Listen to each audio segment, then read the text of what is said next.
Hey, what's going on, Cowboy Nation? Welcome back to the Lombardi and JP Talk Sports podcast, New England's hottest Dallas Cowboy podcast. I'm Joe Lombardi alongside my partner, JP. We are deep into training camp, and the hype surrounding the 2026 Dallas Cowboys is building real fast. Is Christian Parker's new look defense for real? Can CeeDee Lamb and George Pickens become the NFL's most dangerous receiving duo?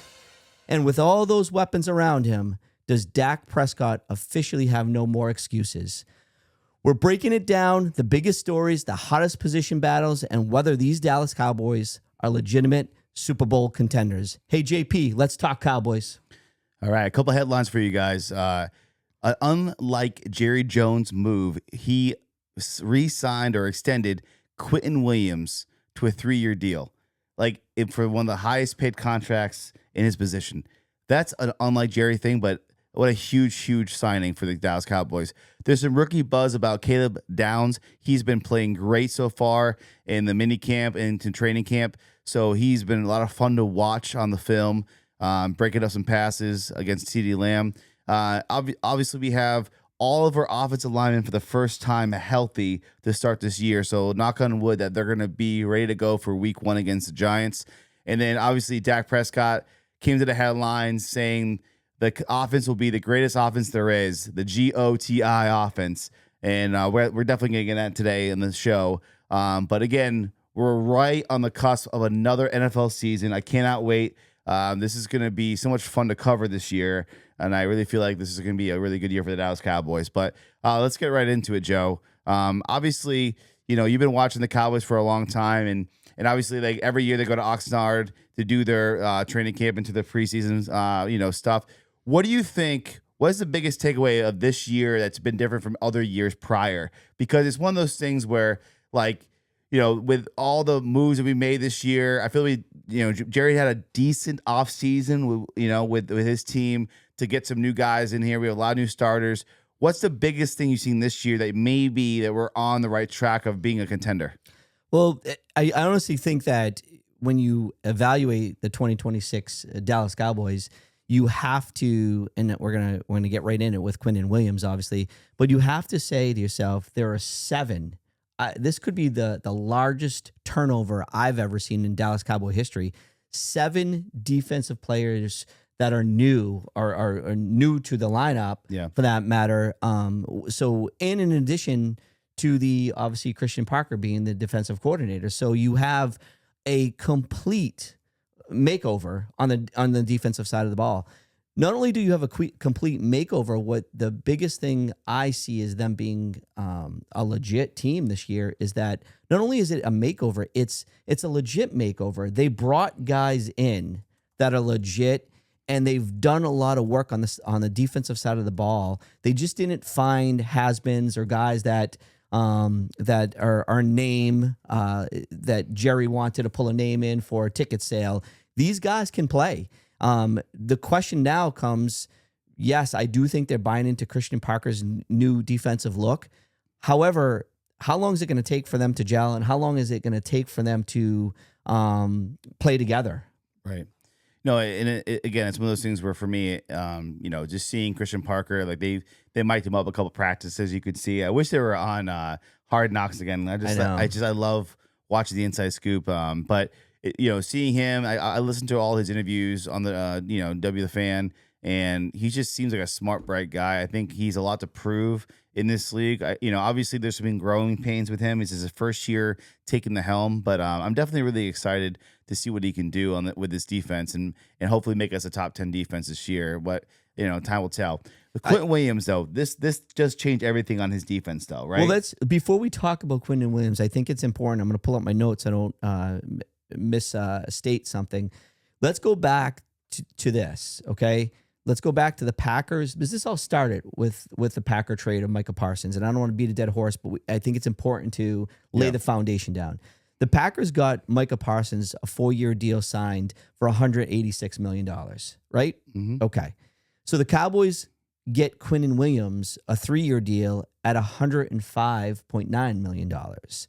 Granted, the Cowboys got Kenny Clark in that deal, and you got to remember Malik, and I hope I'm saying it right, Malik Lawrence comes in with that because of the draft. Malachi, excuse me, Lawrence obtain that draft pick, and we benefit on that. So, and obviously we give up, the Jets get a 2026 second round and a 2027 first round pick from Mozzie Smith, obviously. So I think that's important to state in order to. And on top of that, with re-signing Quentin Williams, which we're kind of shipping to Quentin Williams now on this defensive side, is that when they signed him to that 3-year, $105 million extension, they saved $13 million this year, and they saved $24 million over the next 2 years. So the thing is, like, they did free up some cap space, so they want to make a splashy move before week 1 or at the trade deadline. They have the cap space to do it this year with re-signing one of our best players in defense. The thing with Quentin Williams is that obviously we had a small taste of him last year. He came over the trade deadline, and obviously the defense was atrocious last year. Just with the whole Eberflus system, didn't work. Diggs kind of quitting on the Cowboys. We had a lot of bad blood on that defensive side. It was toxic. But Quentin Williams, when he signed his deal, he did say that, listen, the offense is holding their side of the ball. We got to hold our side of the ball. And this year we're coming in, and we're gonna do our jobs. Now, Kenny Clark and Quentin Williams together for a full season, that could be a huge area to help the run, because the last 5 years we have not been able to stop the run. We can't stop a nosebleed. We are so bad against the run. So these two guys definitely help. D. Winters, he led the 49ers last year in tackles. Like, we have a couple of guys now that they brought in to help Quentin Williams so he can just clog the middle with these guys on the edges. So I feel like signing him, like him be the cornerstone of the defense right now, is amazing. And we didn't know when we traded Micah Parsons, like we talked about, we didn't know that what the return was going to be. We were hoping it's going to be like the Herschel Walker trade where, like, oh my God, we got rid of like our best player, but all these holes are filled by other players with that trade with all these pieces. So the thing with Quentin Williams, do you think this year, this Cowboys defense against the run, because that's what he's known for with the Jets, when his career at the Jets, is that he was able to stop the run and always provide that pressure up the middle. Do you think this year, with him now making the money, does he still give it 110%, or does he kind of go, I got my money now, I'm just gonna no, this go through the motions? Listen, this guy is the real deal. He is the real deal, and it's obvious the Dallas Cowboys are planning to have him be the center of, or the captain of the defense, at least on the line. You know what I mean? And he is going to do his job. He is genuine, and he is a hard worker. Yeah. He's more of a quieter kid where you're not, he's not in the guy's face, or he's not on the sidelines, boisterous. But I think in the locker room, he's a leader in himself. I will say this, we were concerned when we brought him in because of what you just presented to the fans is that there was no stop of the run, and it was never, I don't care how good Quentin Williams is, I don't care how good whoever else you want to put on the line is, if you don't have a supporting cast, you're not going to be good on the line. And I think when we get into the, talking about Ravel, and I think when we talk about, the corner there from BC, I always forget his name. Defensive end is Ezeraku. Ezeraku, and I think when we talk about Caleb Downs, you're going to see that the supporting cast is only going to make that line better, and eventually the run problem will stop. So yeah, I do think so. Yeah, I think one of those things where, like, now that Christian Parker is taking over the helm, and we're kind of wondering, is this Cowboys defense for real or not?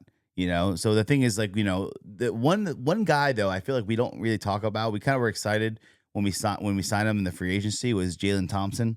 I think this guy is a really, really good football player. He got lost in the mix with Arizona Cardinals, like they were such a bad team. But the guy is an amazing safety, and we needed safety help because we had obviously Malik Hooker, we had Donovan Wilson, and those guys weren't as premier as this guy Jalen Thompson. So I feel like seeing him in training camp and seeing him in the defense with Caleb Downs. So now you have two solid safeties in the back. Well, we'll see. Caleb Downs is nothing but is supposed to be plug and play and a seasoned. You wouldn't think he's a rookie, right? Yeah. But let's see. Did you watch this footage though? He's breaking up passes with CD Lamb and George Pickens. How many guys can you say that went from a high-profile college program to the NFL that is a flop. I don't want to see that, but I'm just telling you. But the evidence you know? so far that we've seen in the scrimmage against the Rams and all the practices up to this point, it's been a lot of fun to watch him.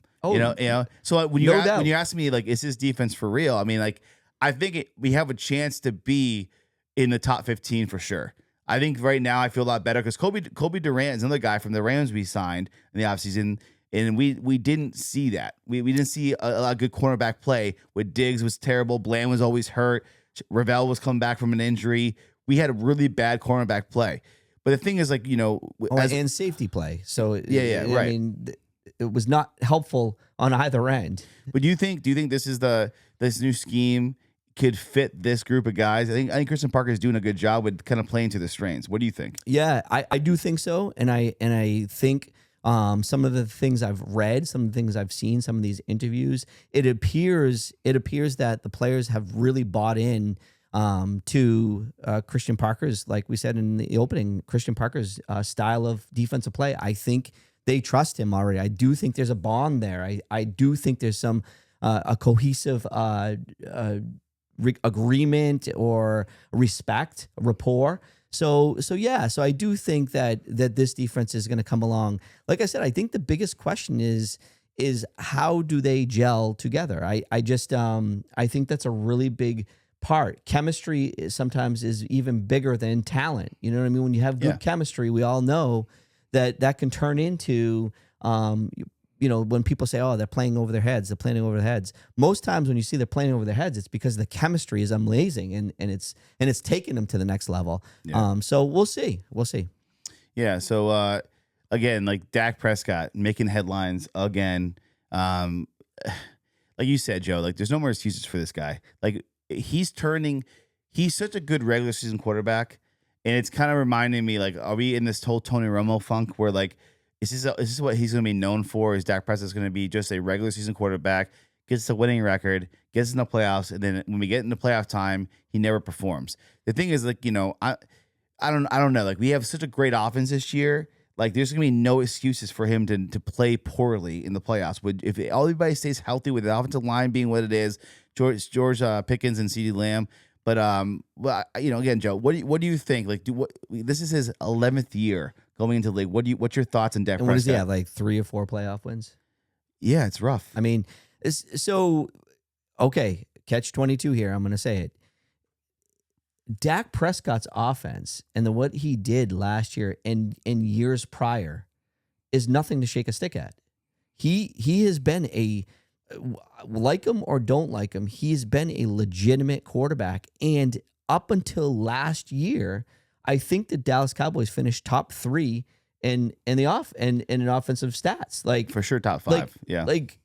At one point in time, he was running for MVP. I know. So I guess my point is that, like, you are the Dallas Cowboys and everybody wants to blame somebody. So why not blame the quarterback, right? The quarterback is the name of the franchise. It's the people we talk about all the time.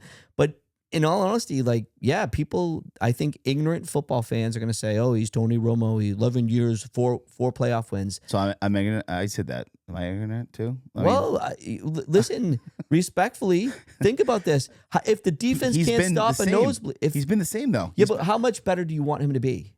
How much better do you want him to be? Patrick Mahomes good. What, I mean, come on. What does Josh Allen good? Patrick Mahomes, hear me out. Patrick Mahomes did not make the playoffs last year. Okay, that's his fault. One year out of his. Yeah, but is that his fault? Yeah, but he can win. He wins games when it matters.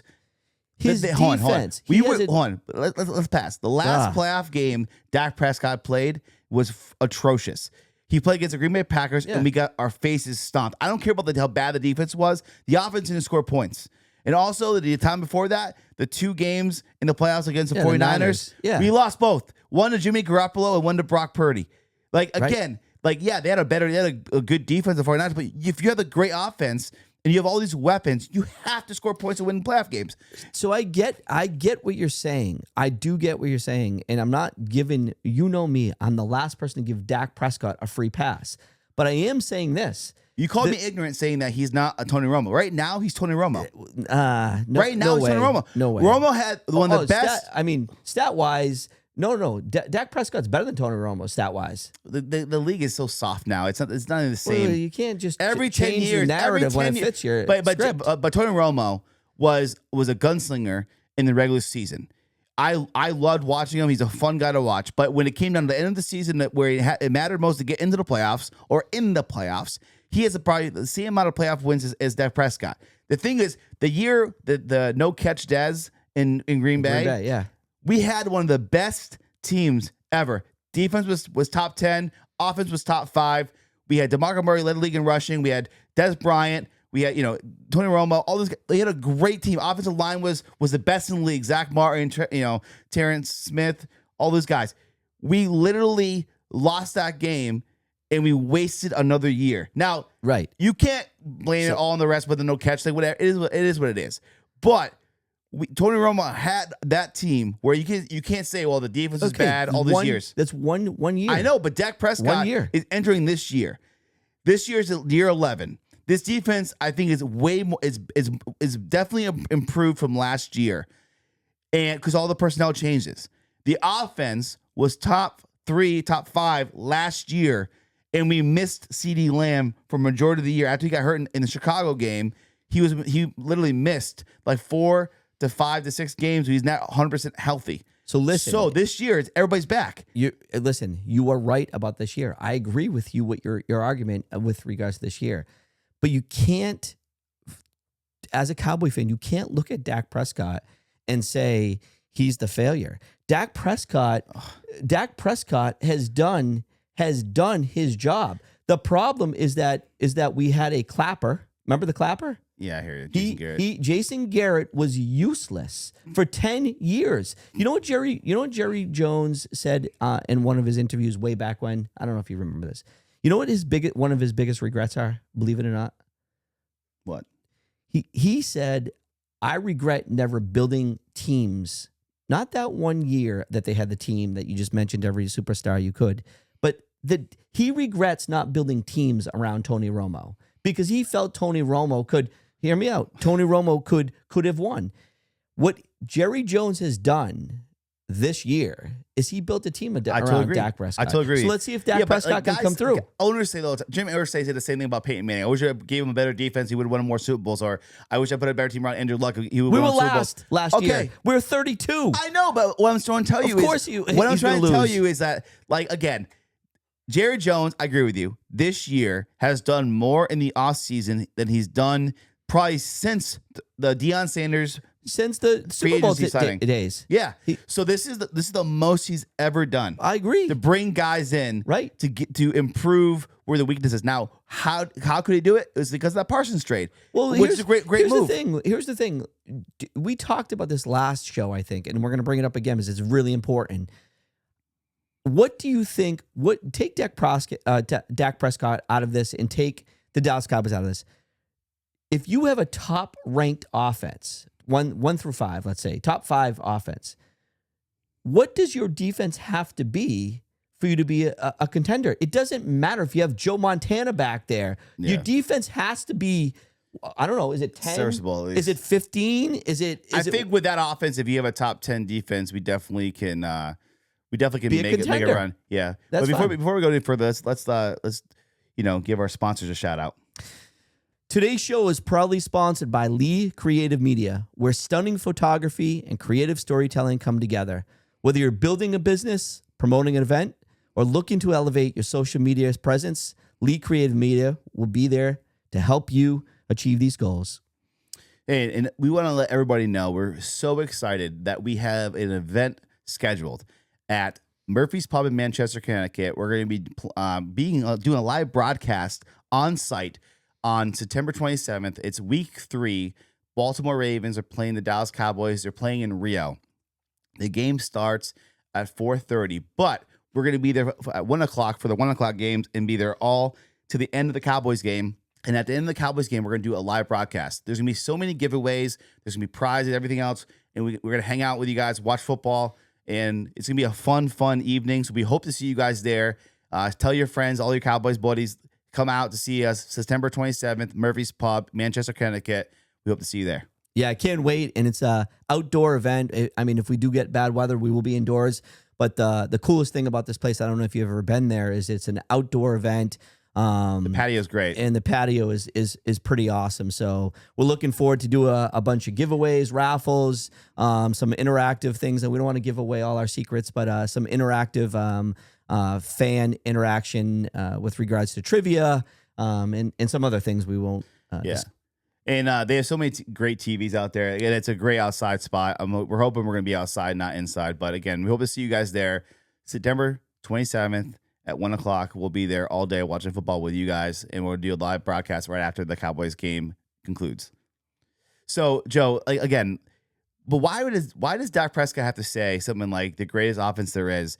I know he has CeeDee Lamb and George Pickens, but it's like, again, it's one of those things where, like, why you put the pressure on yourself? Because now, if they flop in the first couple of weeks, you got Stephen A. Smith, you got all these guys, all these haters on the media train, gonna just crap all over the Cowboys. And I'm just so like, why even say it? Like, you haven't even played a game yet with this offense.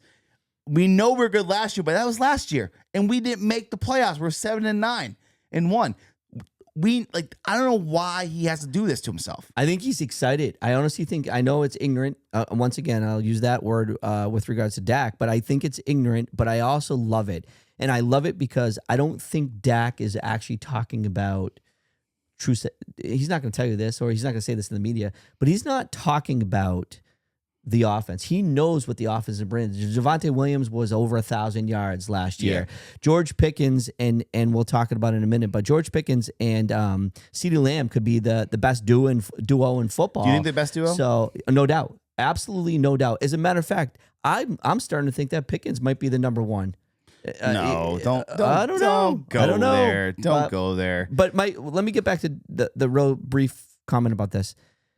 Dak Prescott is saying this because he's so excited because he sees what the partnership on the other side of the football is turning into. Yeah. He knows if he can come in and be a similar offense as of last year and have a defense, this team could be legit. All right. Is George Pickens and CeeDee Lamb better than Jamar Chase and T. Higgins from the Cincinnati Bengals? Well, I mean, that's with what quarterback, with what team, but Joe Burrow is the quarterback. I'm just saying. That's what I mean. Like, but Jamar Chase is an amazing receiver. Like, yeah, of course he is. I think CeeDee Lamb's an amazing receiver, but T. Higgins is pretty good too. Let me ask you this: Puka Nacua, Devontae Williams, are they better than George and CeeDee Lamb? No, I think Devontae Williams is old. He's still good, but he's old. Yeah. Puka's a freak though. Amon St. Brown and Jameis Williams from the Detroit Lions. St. Brown is unbelievable. But yeah, but I think CeeDee's better than St. Brown. I don't know. But once again, you have, I don't know. But I think Jameis Williams he's a fast receiver, but I don't think George Pickens is definitely better. I think the duo, if you put 2 and 2, I think the Cowboys are better. So you keep on, like, I love when you do this. I love this. I feel like we're flying to Dallas and you're saying, you get so excited. You're Dak Prescott right now, so excited. Because here's the thing. They're so good. Dak Prescott has CeeDee Lamb and Fergie, right? I'm sorry, and CeeDee Lamb and Pickens, but he's got so many other weapons around him that make them even better. Ferguson as the tight end opens up things. Turpin, another one, is a sneaky one. Flournoy, another guy. Flo has been. Nobody's been talking about this kid, right? But he's number 3 on our roster, and he's been so good in the scrimmages and against the Rams. He definitely showed out. And Dak's been praising him, and saying this kid comes prepared. He was the first guy that came to his offseason workouts that were voluntary workouts. So like, Flo could be a guy too that nobody's talking about, that if you have all this, have double coverage on Pickens or CeeDee Lamb, that's right, leaves him wide open. And we need a third guy like that, because Tolbert was okay, but this guy, he's way better. Listen, and then you got to respect the run game. So now when you're putting up another guy up in the box to stop the run, guess who's floating around out there? Yeah. So Joe, love it. So obviously, best duo. We're gonna be covering the Cowboys week to week now moving forward. Now that we're moving into preseason, so preseason first game is going to be against the Seattle Seahawks. So we're going to be covering the whole preseason all the way into the NFL season, to the playoffs, and then there on out. So I'm excited. This is gonna be another great year. It's gonna be great. So as we go to close here, I want to do kind of a buy or sell segment. Let's do it. All right, ready? You ready for this? Hit it. All right, Joe. I'm gonna start it off. Buy or sell. Dallas Cowboys has the top 10 defense in 2026. I'm gonna buy it. You buying it? 10, number 10. I think we're gonna be in the top 15. I think we're gonna be in the top half of the league. I don't know if we're gonna be top 10. I want to say 10. Okay, I like it. Buy or sell. CeeDee Lamb and George Pickens will combine for 2,500 plus yards this year. I'm gonna sell that. You think less? You know what? Like I just told you, he's gonna share the ball with Ferguson. Yeah. Javonte Williams is going to run we're going to run the ball a little bit more. Turpin's going to his thing. Flo's going to get a chance. There's a lot of weapons on the team. I'm going to mark my words. I'm buying this. I think they're going to be over 2,500 yards. All right. I think so. All right. Buy or sell. We didn't talk about him today, but we will going forward. But Siobhan Ravel becoming a Pro Bowler. He is the highlight of the camp right now. Yes. He is going to come back from that injury he suffered in college, and he is going to be a stud. And I can't wait to talk about him next week, but I'm going to sell that. He's not a Pro Bowler. He looks like a completely different guy with a different number change. Everything else he just looks great out there. I'm excited about him, but I think I'm selling that too. I don't think he's going to be a Pro Bowler this year. Buy or sell. Caleb Downs is in the conversation for the defensive rookie of the year. I will buy that all day long. I as well. I think he's so far has been such a huge spark on that defense. And Parker seems to be really impressed. Buy or sell. Dak Prescott throws 35 plus touchdowns this year. Why are you laughing? I think you're gonna sell it. I'm buying it. You're buying it? I'm buying it. Oh my god, I'm buying it too. I'm buying it. I agree with you. Too many guys to throw. Too many guys. Yeah. Dallas wins NFC East. Totally buying that. We're totally buying it. We already announced we're going to win it. Even if we couldn't buy it, we're buying it. We're buying it. Yeah. Jerry, I hope Jerry buys it. Yeah. We hope. Yeah. Buy or sell. The Cowboys finally reached the NFC Championship game this year. I'm buying it. Oh my god, I want to buy it. I don't want to jinx it. I'm going to knock on wood right now. I hope I want to buy it. I'm buying it. Yeah. Oh, I love the Cowboys. Let's go. All right. All right. Final question. So again, forget the predictions. Based on everything you've heard about Oxnard, are the Dallas Cowboys legitimate Super Bowl contenders? Yes or no? Absolutely yes. So you think that we are strong enough? I think we're strong enough, and I think the concern is going to be teams like, I don't know, the Rams. I think the Rams are going to be strong. Yep. I think you're going to see maybe Seattle again be strong. But what other teams out there do you think, if we have you just said if we have a top 10 to 15 ranking defense with our offense, what other teams have that? So we play these teams. The 49ers are going to be in the mix. I think Green Bay is going to be in the mix. I think the Rams are the biggest. Yeah, it said that. Rams I'm with you. I'm agreeing with you. I think Myles Garrett going to the Rams is such a scary thing. Mm-hmm. And he always and now we had to play him in the regular season, now possibly the postseason. Like, why couldn't he stay in Cleveland and not make the playoffs? But forever. Yeah, right. So the thing is, for me, it's like I think yes, the Cowboys are definitely contenders this year. If the Cowboys defense could be a top 15 or better on the defensive side, we know what the offense already is. I'm excited about this year. It's just so many unknowns, and then we got so much already from that Parsons trade in these key personnel moves. Like again, all these guys that we did in the free agency were great, smart moves. The only thing I'm really hoping that now that we freed up that money with Quentin Williams, can we get a Max Crosby? Maybe can we get somebody that we don't know that's out there that to improve the defense even more? I really do think we need a really solid pass rush, and I do like Ezeraku. I like Malachi Lawrence. I like Rashawn Gary. I like those guys. Sammy Williams came back this year, but and he's a sleeper. He's going to be a sleeper, Sammy Williams. All right. Yeah. So we got about a minute left, Joe. What's your final thoughts here? So once again, real quick, I am excited about this season, and even though we sound like the Cowboys of the old, this is our year, there is something about this year that feels a little bit different. Jerry's done more than he's done since the 90s, since the mid 90s, I think. And he's kind of not been that public as well. I think he's had some health issues, but he's been kind of mumbling. So but, go Cowboys. All right. So thank you for tuning into the Lombardi and JB Talk Sports podcast. Whatever you get your podcast, you can subscribe, like, and follow. So all of them, Spotify, Apple Podcasts, anywhere you can get a podcast, we're there. Please subscribe, share with your friends. We will talk to you guys next week, and we'll talk about the preseason opener. Thank you so much. Have a great one. Take care.